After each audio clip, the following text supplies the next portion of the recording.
Alright guys, what's going on? It's Jack and welcome back to another video. I hope everybody had a wonderful Thanksgiving, and I also would like to say thank you to everybody because quite frankly your support, especially specifically in the Call of Duty World War II in 2022 video, was absolutely like eye-opening. That it was very, like, I was surprised at the amount of views that got, and at the same time it told me that players appreciate that game more than ever now. And at the same time, maybe Call of Duty World War II was a lot like the movie Fight Club. Like when it first came out over the first, few months or whatnot. I mean, it was considered a flop by the players, or something that was underwhelming. And then lo and behold, all this time later, it's like, you know what? This, when dissecting the whole thing, it's actually pretty damn good.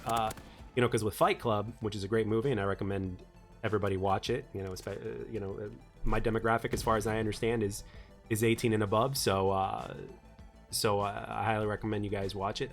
Fight Club, when it came out, it was considered a flop because it didn't make any money in the box office. And then people, after the movie came out on DVD and all that stuff, or when people saw it on HBO or Cinemax or whatnot, they were like, "Wow, this is an excellent movie," and it truly is. And it ended up being one of the greatest movies ever made, and it was legendary. Despite the fact, so it just goes to show you, man, like even with Call of Duty World War, I'm sorry, not World War II, with Call of Duty Modern Warfare 2022, it just goes to show you, man, it doesn't, just because a game makes this amount of money doesn't mean it's the best or even the most successful at that point, because it's different. Success is a little bit different when it comes to video games and stuff like that, because you got to keep the players, right? It's not like, oh, we were good for the first month or so, and then the rest of the year there was, the 90% of the player base dies down, with 1% being professional or aspiring professional players. So, success needs to be measured beyond just money. But at the same time, these corporations only care about money, and they measure success based off of money. It is what it is, man. But, oh, by the way, speaking of which, it just goes to show you that Modern Warfare 3, which was released in 2011, and made about the same amount of money, or close to the amount of money, and it costs less as Modern Warfare 2022. It just goes to show you how impressive. And they didn't even have a battle royale as well, so it just goes to show you how impressive Modern Warfare 3 was in terms of its financial success back then.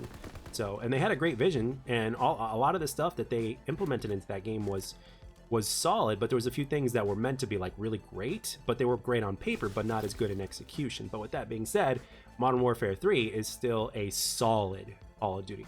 You may not like it as, some of you guys may not like it as much as some of the other titles, but Modern Warfare 3, when you look at it as a whole, despite its flaws, because every Call of Duty has flaws, Modern Warfare 3 is a solid Call of Duty game. So, in this video, I wanted to talk about a little bit something interesting.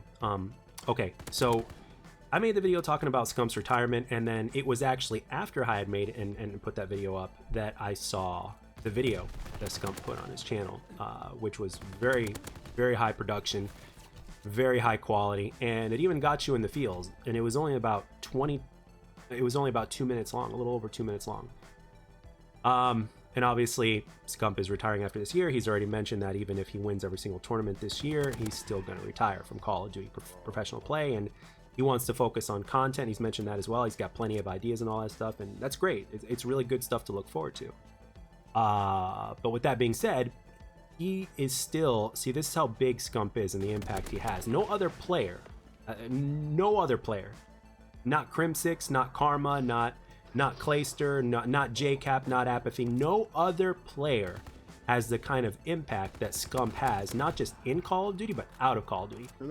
People love to watch this man do what he does, no matter what video he makes or whatnot, and things like that. So he is the poster boy of gaming in a lot of ways, and competitive gaming in a lot of ways. He is one of the biggest names out there by far, and his impact reaches beyond just him playing professionally, which is rare, right? That's why he's as valuable as he is. So if he were to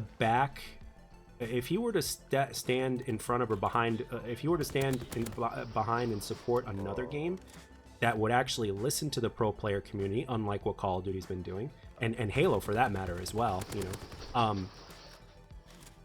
it would be kind of cool if pro players were to actually switch to a game like XDefiant, for instance, right?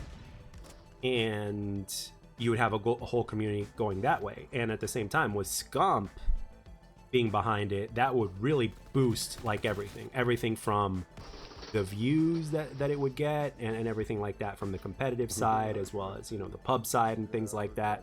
I mean,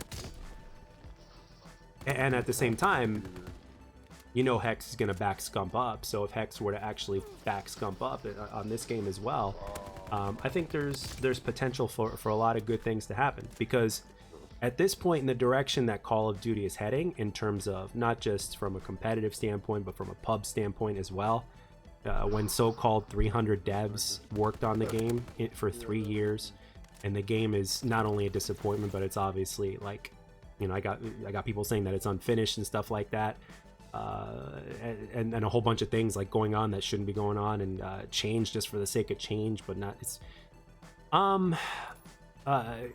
I can't imagine things changing all that much, even if Microsoft takes over. You know, I mean, Sony's obviously trying to do everything in their power to keep that from happening.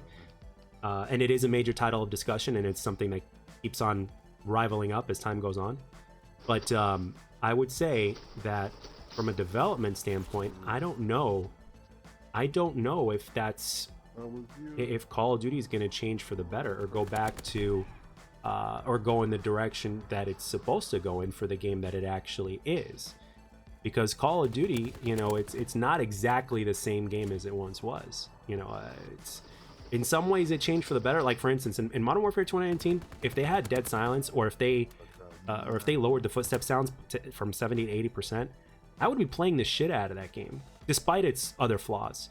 Because with that new engine that feels good, and then you got the tactical sprint and stuff like that, like it makes you want to experiment and move around a lot more. But the game doesn't even allow you to do that a lot of the time. So it's like, that's not the kind of limit that I enjoy. You know, that's what Call of Duty is. It's giving players more options while trying to keep the game simultaneously somewhat balanced, at least from a pub standpoint. And obviously from a competitive standpoint, balance is more of a factor because of everything else. So because at its core, Call of Duty is first and foremost a casual game. It's not meant to be at its core competitive, but if you change a few things, it becomes competitive.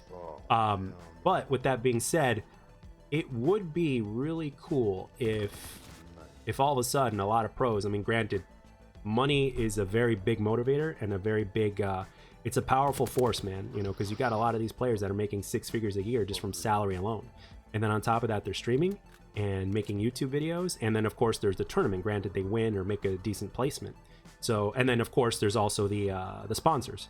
So you put all that together, all these young kids, man, they're making a pretty damn good salary, a damn good living. So, so yeah, it's really hard to walk away from something like that, because it makes you immune to a lot of the problems in life. You know, like I said before, money solves at least 90% of problems out there. You know.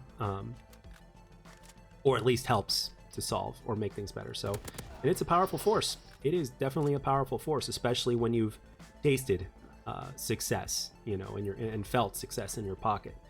So, and the thing is, what would happen exactly if they were to make the switch? You know, can things get better? Or would they be starting from square one again? I don't know.